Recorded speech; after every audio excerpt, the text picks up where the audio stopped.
je me souviens très bien du jour où je suis arrivé, on est sorti de l'avion, il y avait 3 hélicoptères couchés par terre suite à la tempête de la veille. Hélicast, le podcast de l'aviation légère de l'armée de terre. Bonjour à toutes et à tous et bienvenue sur Hélicast. Aujourd'hui nous sommes avec le lieutenant-colonel Benjamin qui a été pilote Gazelle. Il va nous raconter une de ses expériences à bord de cet hélicoptère de combat et puis on va parler de son parcours au sein de l'aviation légère de l'armée de terre. Bien alors, donc je suis le lieutenant-colonel Benjamin. Donc effectivement j'étais pilote sur Gazelle à l'époque. Je servais au sein du 3e régiment d'hélicoptères de combat qui est basé à Étain.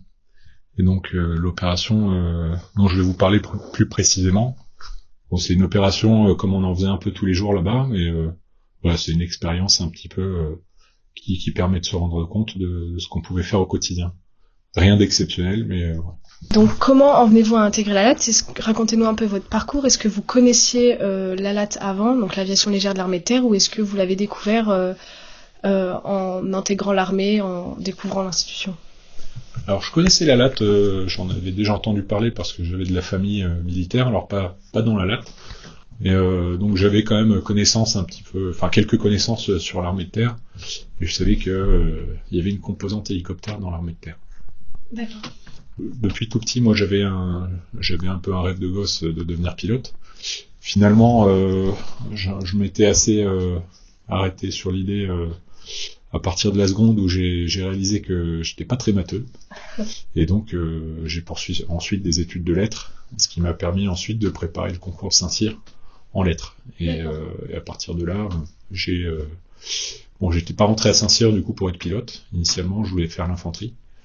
Et puis finalement, le classement a fait que j'avais le choix entre les deux, et finalement, après mûre réflexion, je me suis porté quand même. Je me suis dit allez, ça vaut le coup de le tenter, et j'ai choisi donc de servir dans la LAT. Très bien. Donc ça prouve qu'il faut pas forcément être matheux pour pouvoir intégrer. Alors je pense que ça aide. Ça aide. J'ai eu quelques moments de transpiration là quand j'étais en formation à Dax, surtout dans la phase théorique, où là, j'étais pas au même niveau que tous mes camarades dans les connaissances scientifiques, donc ça m'a valu quelques sueurs froides. Mais ça passe. Et puis en fait, après au quotidien, c'est pas des calculs si compliqués que ça qu'on fait quand on est pilote. En fait, c'est de la trigonométrie de base, c'est des calculs de distance, d'autonomie, etc. Enfin, c'est pas non plus des intégrales. Oui. Et on n'a pas besoin d'être un ingénieur pour piloter un hélicoptère. Très bien. Donc maintenant, vous allez nous raconter une de vos missions au Sahel en 2013. Donc c'était les débuts de l'opération Serval. Qu'est-ce qui s'est passé alors ? Racontez-nous. Alors moi je suis arrivé, alors c'était pas tout à fait le début de l'opération Serval, nous, puisque justement on est arrivé en été, c'était ce qu'on appelait Serval 2. Donc le moment où l'opération Serval commençait un peu à se stabiliser, où les rebelles avaient été repoussés au nord, et donc toute la partie sud du Mali était sécurisée. Et donc moi je suis arrivé à peu près à ce moment-là, c'était au mois de juillet. Donc on commençait aussi à avoir une période un peu particulière avec les premières tempêtes, parce que là-bas on a vraiment des phénomènes météo assez violents en été. Et je me souviens très bien du jour où je suis arrivé, on est sorti de l'avion, il y avait 3 hélicoptères couchés par terre suite à la tempête de la veille. Donc c'était voilà, quand même assez impressionnant. Oui. Donc on nous donne une zone à reconnaître qui faisait une taille de 100 km sur 100 km, ce qui est complètement en dehors des abacs traditionnels. C'est plutôt combien voilà. Traditionnel. On est plutôt sur 10-20 km de large pour 30-40 km de profondeur. Donc on n'est pas du tout sur ce qu'on avait l'habitude de faire. C'était beaucoup trop gros pour une patrouille de 2 hélicoptères.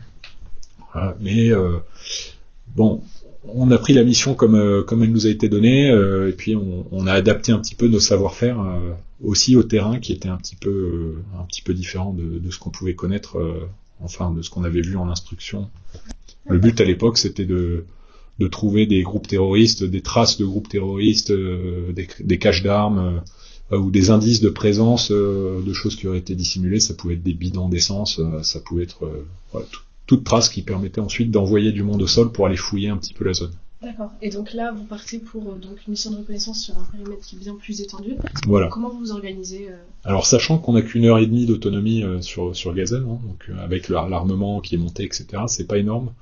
Donc pour une zone comme ça, bon, on a quadrillé le terrain, on s'est fait un petit pattern de reconnaissance. Et on s'est dit, pour que ça marche, que ça soit un peu efficace, on va prendre en compte sur le terrain tous les buissons un peu plus touffus que les autres ou tous les arbres qui permettent de se dissimuler en dessous.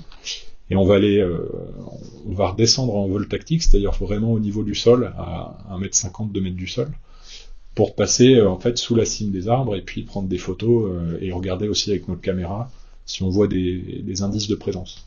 Pendant ce temps-là, le tigre, qui était un petit peu plus haut, hors de portée des armements légers, lui était en mesure de nous apporter un appui-feu si jamais on se faisait prendre à partie. D'accord. Et donc on a commencé à opérer comme ça dans ce périmètre. Et bon, au bout d'une heure, on avait fait quelques passages comme ça au niveau des arbres, pas très concluants. Et finalement, vers la fin de mission, on fait un passage avec mon pilote là sur un buisson qui était assez touffu. Je prends quelques photos en passant. Je vois une sorte d'arête, enfin quelque chose qui avait pas l'air très naturel. Mais voilà, on voyait vraiment pas grand chose de particulier sur la photo. Donc on a refait quelques passages.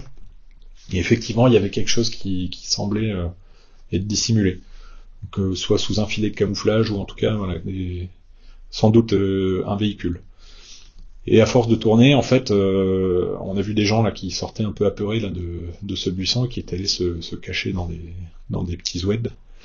Donc on s'est dit qu'ils avaient peut-être, soit ils avaient pris peur parce qu'ils pensaient qu'on allait peut-être les attaquer, soit ils avaient des choses à se reprocher.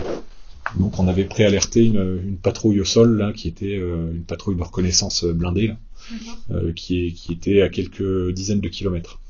Entre-temps, nous, il fallait qu'on quitte la zone pour aller ravitailler. Donc malheureusement, on n'a pas pu maintenir le contact visuel sur ce périmètre jusqu'à l'arrivée de la patrouille. Et donc on part ravitailler, il y avait une dizaine de minutes de vol, une dizaine de minutes de ravitaillement, plus voilà, donc une demi-heure, 3/4 d'heure plus tard, on était de retour sur zone. Et là, la patrouille au sol était arrivée. Ils étaient au contact, donc ils étaient sous le feu déjà en fait. Et c'est à ce moment-là qu'on reprend contact radio avec eux et on commence à mettre en place une procédure d'appui-feu pour les aider à détruire le reste de l'ennemi. Pas évident parce qu'en fait on arrive sur une situation où c'était déjà un petit peu imbriqué et la grosse difficulté quand on arrive sur une zone comme ça en hélicoptère, c'est évidemment de bien identifier où sont tous les amis, où sont tous les ennemis, pour être sûr de faire un tir qui va pas blesser de l'ami. Voilà. Et c'était un peu compliqué aussi à la radio parce que le légionnaire que j'avais au bout du fil avait quelques difficultés en français, donc ça a rendu la procédure un petit peu plus stressante, on va dire. Parce que nous, on est pressé aussi de pouvoir appuyer l'élément ami, et quand il y a cette barrière de la langue, ça rend un petit peu les choses plus compliquées. Voilà.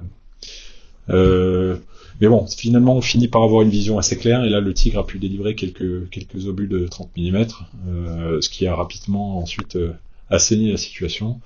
Et ensuite, il y a eu quelques captures de terroristes. On a saisi du matériel, il y avait effectivement des pick-up avec de l'armement, du carburant, etc. Donc voilà, une mission somme toute assez classique, mais qui était partie sur des bases un petit peu différentes de ce qu'on avait l'habitude de faire, notamment voilà, une mission assez atypique en termes de reconnaissance. Donc vous devez toujours être préparé finalement quand vous avez la mission à tomber sur ce genre de situation. Oui, alors, et puis c'est toute la difficulté quand on fait de la reconnaissance, il peut y avoir une certaine monotonie, parce qu'en fait on va reconnaître des zones où on va rien voir pendant une heure, et puis d'un seul coup, il faut rester à l'affût, quoi. Il faut, alors c'est quelque part, c'est ce qu'on, voilà, on est à l'affût toute la mission, mais en tout cas, on peut vite se laisser entraîner un peu par la monotonie de la mission qui peut être un peu rébarbative, et puis d'un seul coup on bascule sur une opération de combat. Et le contexte peut changer très voilà, rapidement. ouais. D'accord, très bien. Et donc au cours de vos missions, vous avez acquis une belle expérience, votre parcours a évolué. Alors j'ai fait plusieurs passages au Mali, effectivement, sur différentes fonctions. Je suis retourné au Mali 2 ans plus tard, en 2015, comme commandant d'escadrille, puis encore après sur des postes de planification opérationnelle. J'ai même eu d'autres missions sur lesquelles j'étais pas parti en tant que pilote, j'étais parti dans des postes de commandement, Pour rebondir sur l'évolution de vos fonctions, est-ce que ça vous manque je suppose que vous volez beaucoup moins maintenant. Est-ce que ça vous manque parfois de voler et d'être pilote gazelle? Alors effectivement, je vole beaucoup moins qu'avant puisque maintenant je sers en état-major. Je suis au commandement de l'aviation légère de l'armée de terre. Effectivement, je fais une vingtaine d'heures de vol par an, ce qui est peu. Évidemment, ça me manque. Maintenant, je pense que ça me manque un petit peu moins que ce que j'imaginais parce que les missions que je fais sont toujours en lien avec l'aviation légère de l'armée de terre et finalement, on est toujours remis en question tous les 2 ans parce qu'on change un petit peu de poste. Donc ça permet d'enchaîner des postes intéressants sans tomber dans la monotonie. Alors c'est sûr que voilà, si on m'avait laissé le choix quand j'ai rendu le commandement de mon escadrille, évidemment que je serais resté en escadrille. Ouais. Mais voilà, après c'est aussi une bonne chose une fois qu'on a connu la vie en escadrille, d'essayer de faire vivre son arme, de faire vivre la latte et de la faire toujours progresser. Donc voilà, pour ça, on a besoin aussi de gens qui connaissent, qui ont l'expérience opérationnelle et qui ont connu l'escadrille, pour ensuite, à plus haut niveau, faire vivre leur arme. Est-ce que vous avez un conseil pour quelqu'un qui nous écoute en ce moment et qui voudrait intégrer l'aviation légère de l'armée de terre? De croire en lui, parce qu'en fait, il n'y a pas de super-héros, un pilote d'hélicoptère, c'est quand même quelque chose d'accessible. Savoir piloter un hélicoptère, on a tendance à dire que tout le monde est capable de le faire. Là, il faut juste savoir le faire plus rapidement que les autres. Mais il faut croire en soi. Voilà.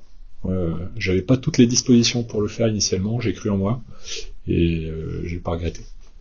Et c'est un très beau message pour les futurs aérocombattants qui nous écoutent et qui voudraient nous rejoindre. Et enfin, dernière question, et puis j'arrête de vous embêter. Qu'est-ce qui fait selon vous l'ADN de la latte? Qu'est-ce qui fait l'ADN de la latte? Je pense que c'est assez simple. En fait, quelqu'un qui sert dans la latte, c'est un combattant terrestre qui vole, tout simplement. Alors, voilà, je dis ça pour les... c'est vrai que quand on parle de la latte, on parle des hélicoptères. Après, il n'y a pas que les hélicoptères. Mais... parce que vous avez toutes les spécialités aéronautiques évidemment qui sont représentées dans la latte. Quelqu'un qui sert dans la latte, on appelle ça un aérocombattant. Donc pour moi c'est ça l'ADN, c'est vraiment un combattant terrestre qui vole. Je vous remercie. Cet épisode touche à sa fin. Mon colonel, merci pour ce partage d'expérience. Merci à vous qui nous écoutez et qui prenez le temps de vous intéresser à ces parcours. Vous pouvez nous retrouver sur Spotify, YouTube, DevTube et le site de la latte. On se retrouve très bientôt pour un nouvel épisode sur Helicast, le podcast de la latte. À bientôt.